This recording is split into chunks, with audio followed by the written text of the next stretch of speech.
Welcome to the Alcohol-Free Marriage and More podcast, recorded live from the cornfields of Central Illinois.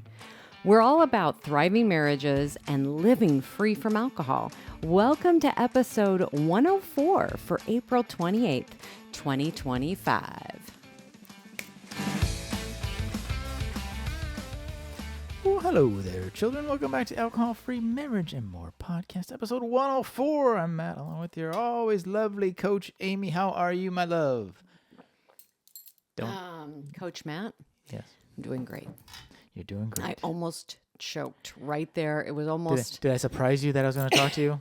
No, I just was getting trying to get a quick sip in. No, there's no time. No time for sips. And now that we've gotten older, that swallowing apparently is a problem for us. I don't understand why that is. If anybody out there knows, email it's Amy. It's a thing. I actually looked it up once, and it is a thing as you get older. I don't know why, but apparently we like to choke on our own spit. If anybody knows what that is, Amy at jointheotherside.com. Let us know. We'd appreciate Or that. Google it. Or Google it and tell us, Yeah, there you go. Or maybe I could Google it. There's a website called Let Me Google That For You. There you go. Yes. But while you're out there, don't forget to like and subscribe. Share this with a friend or a foe. Yeah, it gets the word out. It helps the algorithms. It pushes us up to someone might be able to see this and go, wow. In the sea of podcasts that are out there. The sea of podcasts. What is there? There's so many podcasts. Yes. We do this because we love each other, and this is a date. This is a date that I have to coach her into, but not coach you into, but coach you around and come on. This is what we do. You need to read. Do you have your notes? Did you get the notes? Did you read the notes? Did you look at the notes? No. What? You sent it to me? I have, but no. It's this whole process of lots going on, juggling. But as you were saying, we had a really great conversation that could have been a great podcast in the car. It was a great conversation. And ahead of that, not even thinking it would be a great conversation, I was like, I could just clip the mics to us and we could record in the car. I could, clean up the audio later. So now we need to drive back to Peoria. No, follow through on that nudge. When you have that little nudge that's telling you, hey, I think this would be a good idea. Go with it. Yeah. But anyway, we had a nice conversation that you guys didn't get to hear. But if you're starting that AF journey, don't forget that you can download that guide below. That's our Beyond guide. Spirits, 7 tips for starting your AF journey. Yeah. And if you're married or soon to be married, you can always try our weekly marriage guide. Even our son and his fiance do a version of it. They don't do it exactly, but they do a weekly meeting. It's checking in with each other. Yeah. That was part of our drive today. We did part of our marriage meeting. Everything but the calendar. And connected on I-74. We did. We've had a lot of driving time this weekend because we did go up to DeKalb to our son's bodybuilding show, which is always, even if you don't know anything about bodybuilding, they're just entertaining to watch and be part of the environment, as it were. Always a story to take away. We don't even need to share the story. I wouldn't even know how to explain the best story of the whole thing other than a man about my age in his 50s, probably in a red Speedo, kind of doing his own Magic Mike kind of show, I guess you could call it. Yes. That's the best way to put it. I don't know. Thankfully, it was brief. It was brief. Yeah, they only had 30 seconds. So everybody was incredibly made uncomfortable. Everybody's like, no. No, that was a choice. That was a choice. So, but anyways. But he did very well. We're very proud of his hard work. Our son in his, what do you call that? His division? Class, yeah. It was a novice. Physique. Physique is a category. And there's novice and open. He got first in novice and third in open. Yes. So he is very excited. Yes, we are thrilled. He got third for and third him. last time, so he's moved up. If you ever want to know the color of somebody who has to, when you're doing bodybuilding, you get a show tan. And basically... Tan is a very... just think of it this way. When you see a bronze statue. Yes. That's the color. His bronze statue matched his skin. It was so weird. Which is hilarious because he's as pale as I am. I mean, yes. So it's very odd, very weird, but he did amazing. We're super proud of him. He did a great job, and way to go, Luke. Yep. And we see the they call them the masters, the over 40 crowd that gets up there, the 40 and 50s. It's like, we could do that. I probably won't, but I could. I exercise, but not that much. I'll tell you what. That's a lot. The dedication is immense, and it's a little more commitment. But I am committed to this new drink we found there, Coach Amy. Oh, I know. Our drinks of the week. Yes, our drink of the week. We happen to be at the local vitamin shoppy, if you have one in your neighborhood. I've recently gotten on. I don't know if I talked about my yerba mate that I've gotten into. Yerba mate. Yerba mate is a classic tea, I guess. I don't know how you. And I don't even know where it comes from. I don't even know the background. I think it's Argentina. Yes, but you fill a gourd. They call gourd the cup, like 3/4 way full of this leaf. And then you basically put a spoon with a sieve on the end of the spoon, and then you fill that up and you drink it like right out of there. And you keep filling it and keep filling it. Look it up. It's really good. And it does have caffeine. It gives you a very it's more of an even caffeine versus coffee would be. I kind of call it a bright feeling. You feel energized, but you're not jittery. Yeah. You just have this really ability to even just kind of focus and get things done. It's very good. And supposedly it has like other and I like compounds tea, in it. And if you like tea. It is a tea. Yeah. If you like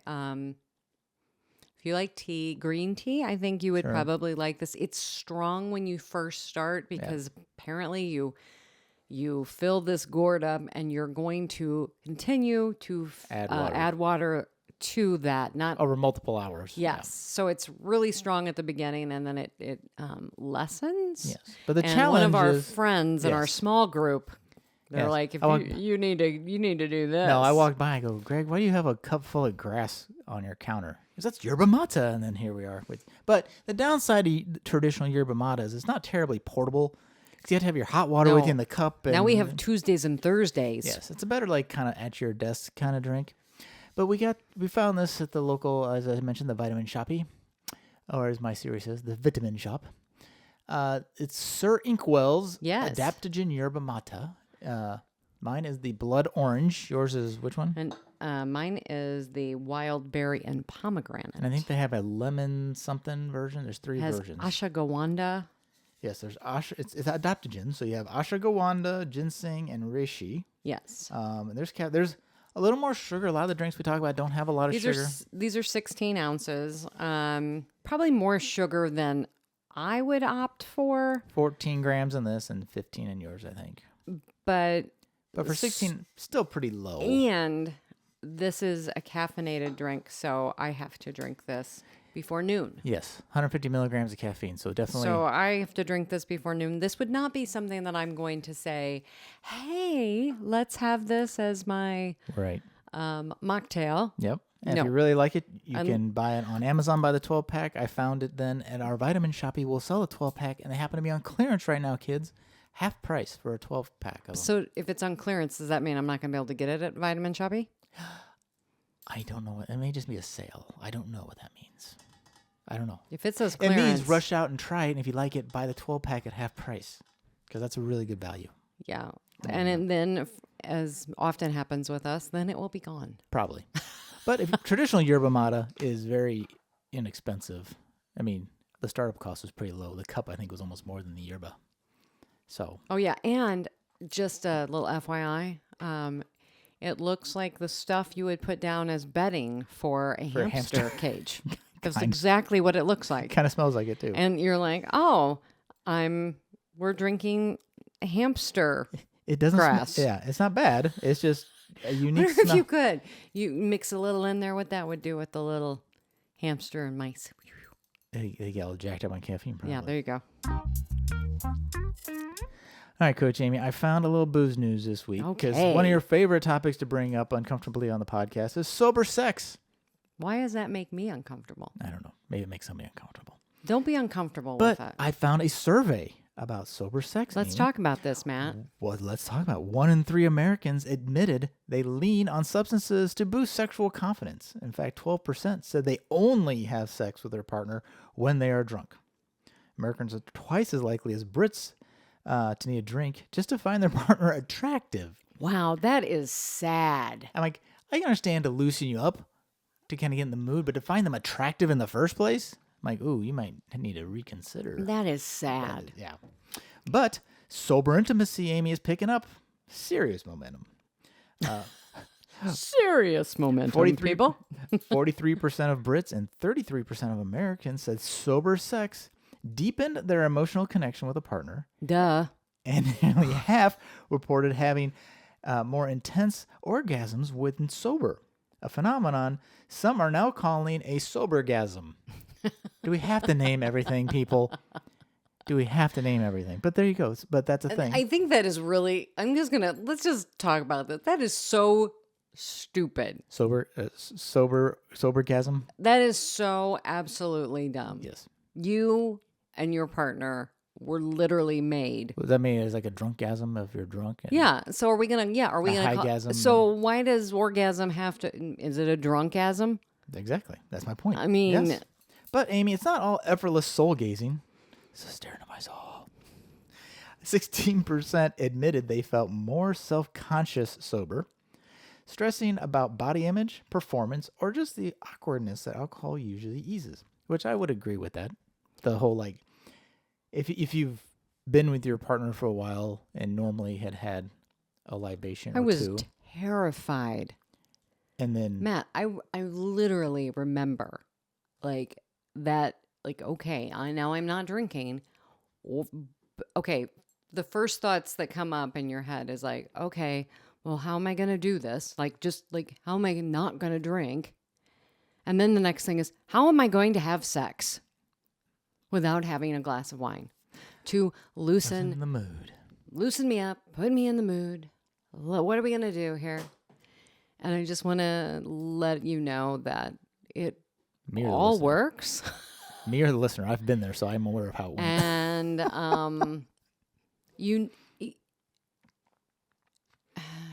it is sad because we are created to do this, to be intimate with each other, to be in that close relationship with somebody. And then, I mean, reading that article to that they even find their partner attractive, I'm like, oh my gosh. But we almost went through it twice in some ways because you quit, so then you kind of had to get over that while I was still drinking. So that's not something I had to get over myself. I don't know if you really picked up on all of it. Would I really? Probably not. No, but if I was the one drinking, I probably would less. Well, I just would. How do I want to initiate at different times of the day? Oh, when there was not alcohol already. Yes. So then you were having. Oh, there you go. Sober sex, but in that, like, oh, we're gonna have a date. We're gonna go out. This is, this is our routine. Yes. That part, I think, it can be difficult, but it can be difficult in the same way as how am I going to meet my friends out? How am I going to go out with my friends and just go out for drinks? Right. It's the same thing. It's always going to be awkward until it's not. I will also say, just like our great conversation this morning, it comes down to communication. You have to talk about things. Mm-hmm. And I think the alcohol allows you to sort of like, I'll talk about that later, or forget it, or mute some annoyance that you don't like or whatever. Something. And not talk about it or put up with it or whatever. Yeah. Like, okay, well, this is how this is going to go. Give me another drink. It'll be okay. Yeah.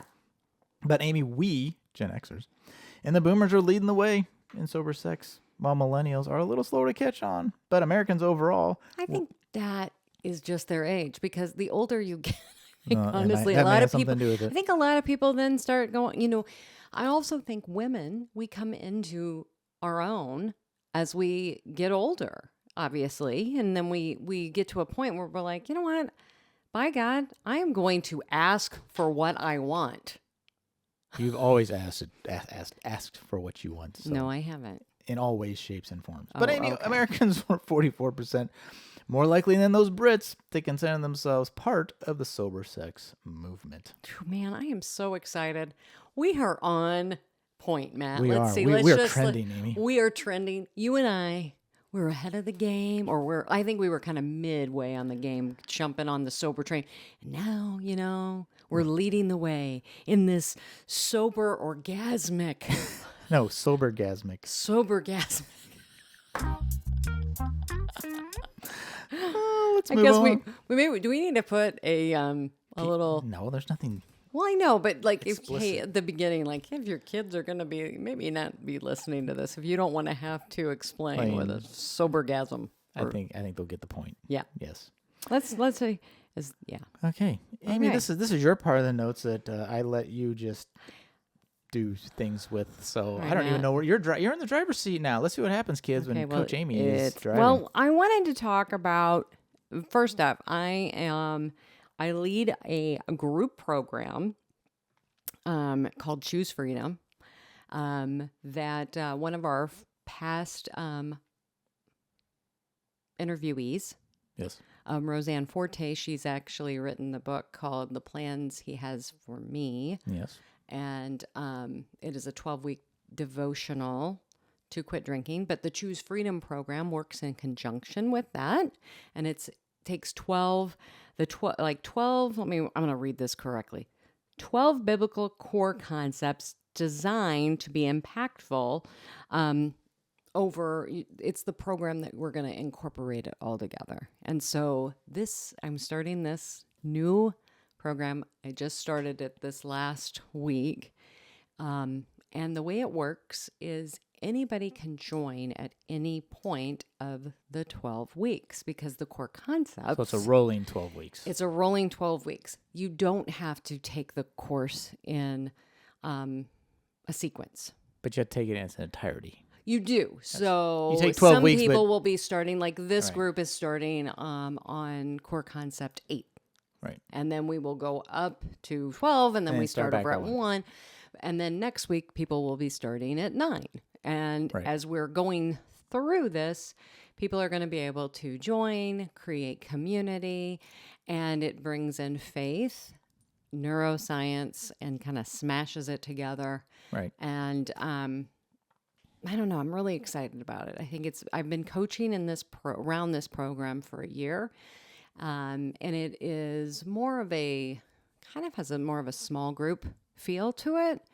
But, I work with my clients on these core concepts, walking them through, doing the daily devotion, focusing our mind on gratitude and moving forward. And with that, though, my favorite core concept in this is around mindset, and it's I get to. The I get to mindset. And we've probably talked about this before. It's taking that I have to, I have to do this, the deprivation mindset, and switching it to I get to. Instead of saying I have to, you flip it and you get to say I get to. And it also, when we look at I get to, it kind of puts us in a better mindset.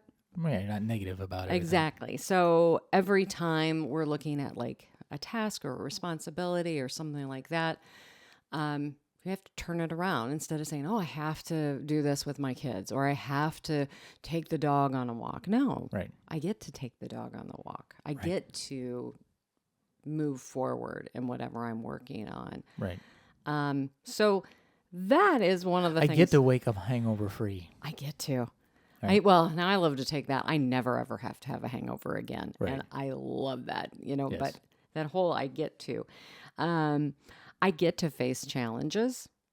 I think that's another thing that I really has been a very eye-opening. When you drink alcohol, it does make you tend to look at things, at least for me and you and many other people that I've worked with, to be more negative. Right. To create negative stories around scenarios. We tend to create stories about people. At least that was our experience. And so now flipping that mindset and saying, I get to do this. I get to wake up every day and experience life exactly the way I'm meant to be able to feel it, to be able to go through my emotions and know that I get to go through this emotion and be fully present in it. It might be horrible, but... Well, I think the I have to, it takes in on what's the word I'm looking for? Your deprivation? No, if I say, I have to, you're taking your life for granted. So we have a friend in the hospital right now, and if who can't do things, and if they were able to do things, so it's like, oh, well, now I can't. And, when you're sick, you're in the hospital, and you can't do something, then you start realizing how much you take things for granted. It's like, geez, just being able to get to make a meal or get out of bed or whatever it is, like, you get to do those things. So, you start taking things for granted because you have the health and the mobility or whatever. So, think that through. But I like the 12-week program. The rolling 12-week is cool because, I know you've had people come in, halfway through a program. Oh, I'd love to be part of this. Like, well, you got to wait till this one's done. Yes. I start the next one versus. And then by that time, people are like, no, I don't think I'm going to join. Oh, yeah. But so this is a great opportunity. Or they decide to quitting. Yeah. And it's a 90-day challenge. I like to kind of put it in the 75 hard. Yeah. Let's look at that. I mean, a lot of people are doing 75 hard. But I also, with people with 90, they're like, or 84 days, I guess is what it is. Yeah, 3 months. Being able to go, okay, you know what? We don't look at the whole program. At least I don't. It's like, all right, let's just focus on at the beginning. Let's just focus on today. Yep. And let's focus on next week. We're going to get you to next week, and then let's add another week and just keep using that lengthening. And as each week, celebrating every day. I know at the beginning, I celebrated every day because I was in shock, especially when I got up to the double digits. And I'm like, oh my gosh, it's been a really long time since I've had 10 days. Right. And you celebrate 10 days, right? 11 days or 12 days or whatever. And you keep moving through it. But I would like to say, like on this, this I get to. This is another thing that I was listening to I was listening to a podcast on gratitude, and you take your gratitude list, and that's one of the principles that every day when you do the Lord's Prayer, you do a prayer meditation.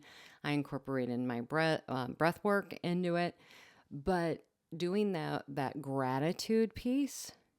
Sometimes when we're writing our gratitude down, we don't know what to write. A lot of people get kind of hung up on that. We just talked about the blank page syndrome. And I stare at a blank piece of paper. I don't know what to write. So what I have done is you can write down, and I do this all different ways, but writing down like the things that I'm grateful for. But if you're having difficulty with that, you can write down, I get to do whatever. Right. I get to get up and go to work. Are you talking about the 3 things that we talked about? I haven't yet. I haven't yet. But this is something we can incorporate. But I get to I get to wash my clothes in the laundry room. Yes. I have a laundry room. I get to take my dog on a walk. I get to drive a car. There are people in this world, who don't have cars. You get to drive a clean car because you got to marry an awesome man who cleans your cars. But I get to, get in the car and go see my friend in Peoria. Right. I mean, those are the things that, I get to.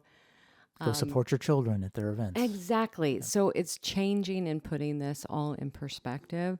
So I guess along with this. Which, side note, last time we went to that exercise event, they did not have NA beer, and this time they did. Oh, yes. Isn't that funny? It's a year and a half later. Yep. And they have an NA beer. And they have an NA beer because people, by gosh, have gone up and asked. And they said, can we have an NA option? Yep. Today, when we were at the Bass Pro Shop, they had an NA option. They had an NA option as well. So that is, we are seeing this in, just real time. Yep. Sorry, things are happening. I detracted.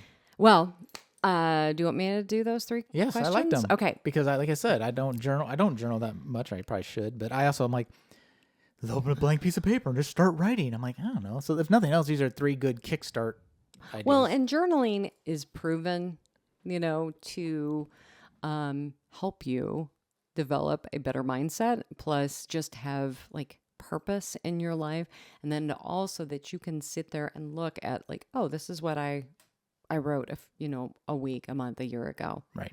I never go back on my journals, but I know a lot of people who do. Oh, yeah. Yeah, it's very common. I wish at the beginning of my journey, I would have journaled more regularly. Oh, to kind of remind yourself. Exactly, to go back and look at that. But But I have journaled. I've done like prayer journals for a long time. I've done different things like that. But this particular, these 3 questions, these are from Dr. Rangan Chatterjee, and he has a podcast called Feel More, Live More, or Live More, Feel More. I can't remember, but I can put Google a link that. to that. But he is out of Great Britain, and he has these 3 questions that you want to ask every day. You and I did this in the car. Yes. So we can kind of recreate this. So the first question, and I want to preface, he recommends that you do these for like 21 days. And you will see an improvement in your life, in your attitude, and how you feel about things, and living with more purpose in your life as well. The magic of 21 days. Yes. Or a month or whatever. Yeah. So first question, what is the most important thing that I have to do today? And that question is not necessarily about, it can be about, like you made a comment like, I have a project that needs to be done. Right.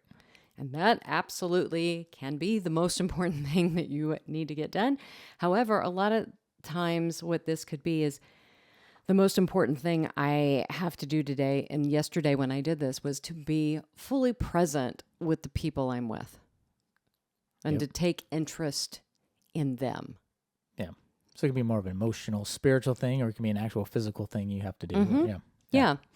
Then the second question is one thing you deeply appreciate in your life. I don't remember what I said.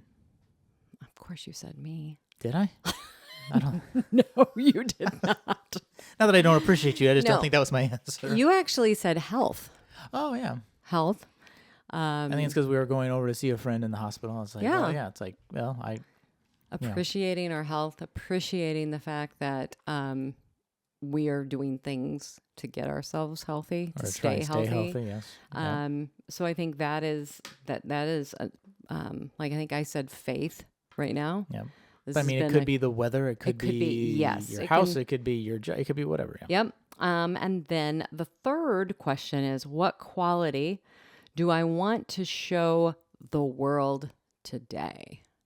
And that can be a part of your values. It could be, like for me, it's like I wanted to be today, I wanted to be absolutely fully present for the people I meet. I was going to see. So I wanted to be present for our friend. I wanted to be present with you since we were spending the day together. So that is one of the things. I think that Dr. Rangan said he wanted to be present for his children when he would come home from work, like to be fully focused on them and those interactions. I think those are 3 good questions to start to use those as your framework to start your daily journaling. And then if you want to keep going, once you've kind of got your brain working, you may then organically come up with, and I had this, and this. Absolutely. I think or if that's all you do, those 3 things. I think those 3 questions is enough. You don't have to spend a long time. I sent out like, do 10s. And when I say 10s, it's do 10 minutes of reading, 10 minutes of movement, exercise, 10 minutes of breathing or meditation, something like that. 10 things that you're grateful for. If you can do, 20 minutes of something, or if that's too much, I tell people, cut it down to 5. Right. 5 minutes. 5 things you're grateful for. Because a lot of these type of things, whether it's exercise or or mental health things or whatever, a few minutes is, it's better than nothing. Well, it redirects your reticular activating system, because our reticular activating system, the way it works is it helps us feed out all of the information that's coming into your brain. So that's why you can get in the car and drive somewhere and get there and go, how did I get here? Because it is, your brain has said, it's your autopilot. It's your autopilot. So if your autopilot is focusing on negative things, the great thing about neuroplasticity Plasticity, yes. All right, Yeah, I think I good said job. it right. Is that we can program it, Or reprogram it. To focus on the positive. Yep. So you can, with these exercises of these journal questions, I get to mindset, writing down those 10 things that you're grateful for, or 5 things that you're grateful for. And you know what just dawned on me? Because I made that comment about you this morning on the appreciation thing. And maybe that's what I've seen over the years. Because I said I appreciate how you've helped me grow, but not try and change me, if that makes sense, right? Like grow and improve as a person and not change like little things. And like there's certain innate things about people that just like, that's kind of just how they're going to be. And it's not going to, whether they do that thing or don't do that thing, it's not going to change who they are either way. But I think some of those positive reinforcement things that you've probably worked on over the years, you're like, okay, well, that's not going to matter. But if he eats better or exercises or quits drinking or whatever, that will improve our quality of life together, right? Mm-hmm. So I think that positive change and positive like reprogramming starts to kind of make that shift of like, okay, what are the things that really, what's important? What really impacts life? Mm-hmm. And looking at, like, do I load the dishwasher correctly? You're going to say no. I think I do it perfectly fine. But at the end of the day, teaching me to do it your way or not, or me doing it your way or not, is not going to change. Is it an annoyance? Yes. Or is it, is it something that you were trying, am I annoyed, or are you trying to be offensive to me? Yeah, is it an offense or an annoyance? Yes. And you're not being offensive by the way. Am I taking offense on how you load the dishwasher? No. I would hope not. Am I annoyed by it in certain ways? Yes. Right. Do I sit there and say, this is how you do it, right? Cheeky. Right. That's, it's like, no, this, of course you're not doing this right. But to get hung up on that, right, that is something that I think, but I think you have to really like peel back that layer and go, right, wait a minute. Does this really matter? Who cares as long as it gets done? But I think I saw more of that personality prior to you quitting, or maybe right after you quit but before you started all of this kind of other, PQ rep types work that we've done. Oh yeah, the mental fitness and everything else. Like, just like anything, over time you start. It doesn't change anything in a day or a week, but over time, things start to change. And again, as you and I have both found, when we let go of the alcohol, and there's this, for most people who do this work, you end up getting into this area of your life where you start to really look at self-improvement. Yes.